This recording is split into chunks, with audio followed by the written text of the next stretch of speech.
happy good evening to you. A little bit of a stressful day, so I thought this would be a nice remedy. Mini road trip just over to see a friend of mine, riding buddy. You all have seen him before. Carl, he lives about 45 minutes, give or take, from me. And we just made an impromptu decision to go have a nice ride after a rainstorm that passed through today. I was thinking to myself, what makes a really nice motorcycle shop?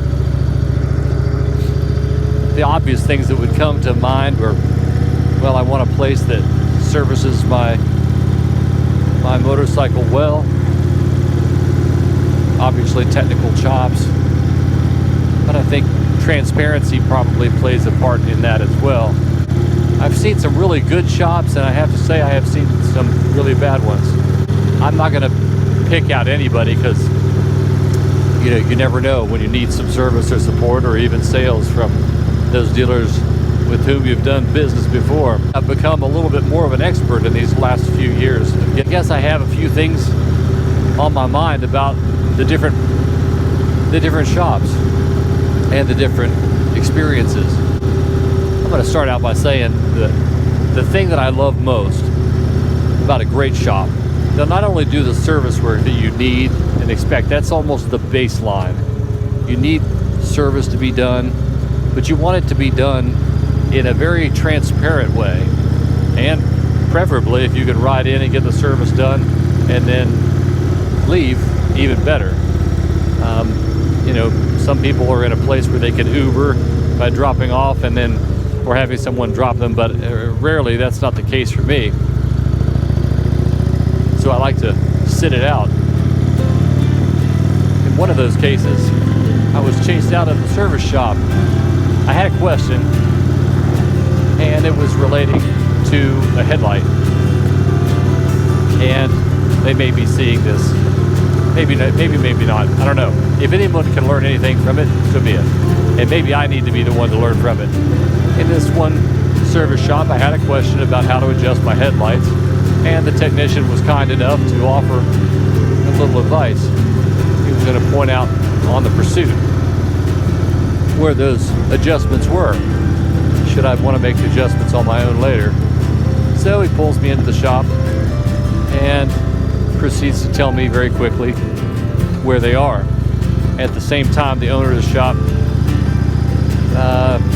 how should I say this? Chased me out. Made an assumption that I was in there to just chinwag, talk too much, and waste their time. And I guess I understand the situation with having customers in a shop to a point, because everyone's all lawyered up, and should anything happen, they wouldn't want my happy rear end back there pointing fingers. But that really wasn't what was going to happen. And they would have known that because I was a long-term customer, had been there before, bought things from them before, certainly had my bike in the shop here before. So it's kind of an interesting thing, being chased out of a service area.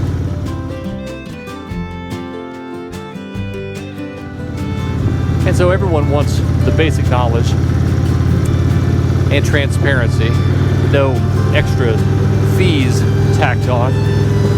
I'm always thinking when it comes to service that they have a number attached to each specific thing that they want to do. And I mean, it just doesn't really matter what that thing is, but they attach it, and they could begin working on the bike. And if it takes a total of 2 hours, but they charge you 4 hours, if you thought to comment about it, they'd say, well, that's just the fee attached to that particular service. But really, I just don't think that that is an honest way to do business. I mean, if you need to make 6 hours of labor, charge 6 hours of labor. Just be upfront about it. With someone in sales is that I want them to be somewhat knowledgeable, but not limited to just knowledge. I'd also like to see impassioned salespeople, people that really love the sport. And sometimes I'll see some young folks, nothing against young people by any means. I just want to point out that if you're a young person and you have a passion for motorcycling, it doesn't matter what you ride or any of that, if you're in sport bikes or cruisers or touring or any of that kind of stuff, you should have a passion, or at least the interest in the sport. It's more than just selling a motorcycle. Really, it comes down to accessories and other things, and just having a general interest. If there's just an awareness that something exists, let's say a rack that you might be keen on, and they could know that it exists and then help you look it up in person. One of the things that I want to be really careful to do is support my local dealer. Now, no one's putting me up to saying this, I should point that out, but at the same time, I would hate to live in a world where you can only purchase online. That buys convenience, but it doesn't buy knowledge, and it doesn't buy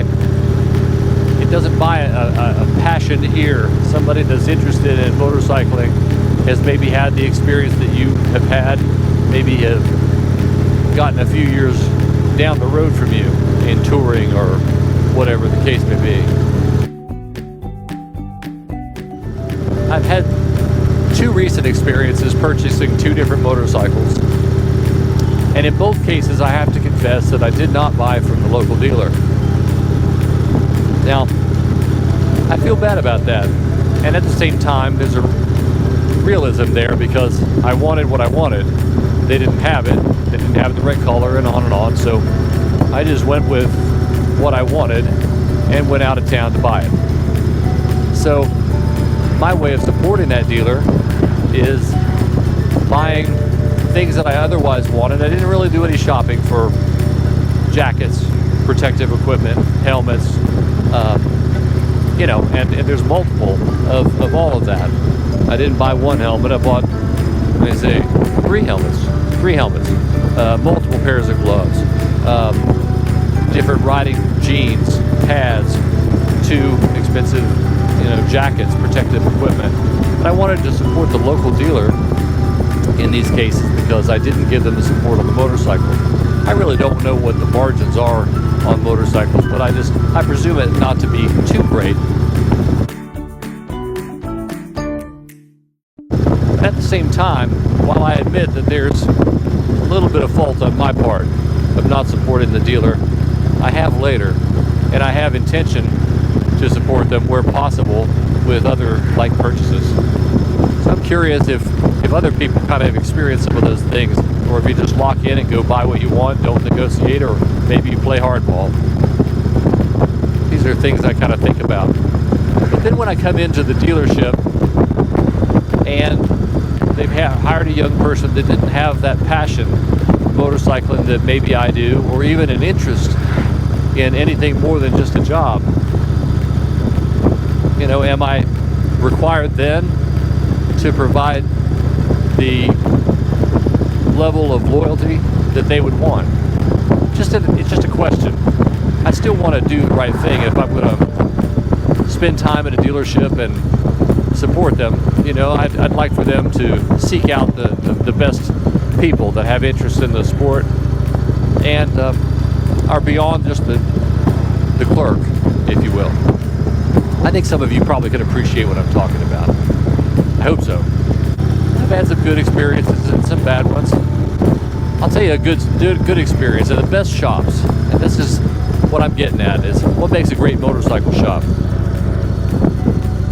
Good service, transparent pricing would be my thoughts on the service front. And an assumption, not that the customer is always correct, because heaven knows that is not always true. Sometimes you just have to tell people when they're not correct. But I'd like to have a relationship with the service department that just treats me fairly, and when evaluating the cost of each service, if they know that they have to do one thing on the bike, at the same time it doesn't take extra time to get it on a lift a second time, and on, they should give you some compromise in those costs. That would be a good ask, I think. I've never worked for a motorcycle shop, so what I'm saying just simply comes from my point of view as a customer of bikes and buying all the gear. These are thoughts I have. I don't know how anyone couldn't be passionate about riding. I mean, if they've ever really done it, come out on a nice, easy breezy day or evening after a stressful day at work, it's just not much better than that. At least according to me.